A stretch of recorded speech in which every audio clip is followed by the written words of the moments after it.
ఈరోజు చివరి పాసురం అండి. 30వ పాసురం యొక్క భావాన్ని చెప్పుకుందాం. ఓడలు గల పాల సముద్రమును దేవతల కోసం మధించి వారి అమృతాన్ని ప్రసాదించిన వాడును, బ్రహ్మరుద్రాదులకు ప్రభువైనట్టి నారాయణుని చంద్రముఖలైన గోపికలు అలంకృతులై చేరి మంగళాశాసనము చేసి గోకులం నందు పరయ్యను వంకతో స్వామి వీరు పొందారు.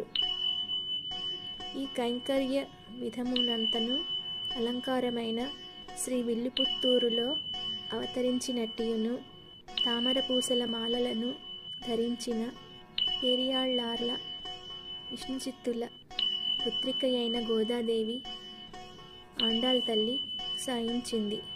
ఇది గోపికలు గుంపులుగా కూడి అనుభవించిన ప్రబంధమై ద్రావిడ భాషలో పాసుర రూపంగా ప్రవహించింది.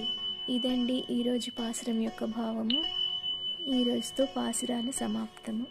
శ్రీ ఆండాళ్ తిరువడిగళే శరణం. జై శ్రీమన్నారాయణ.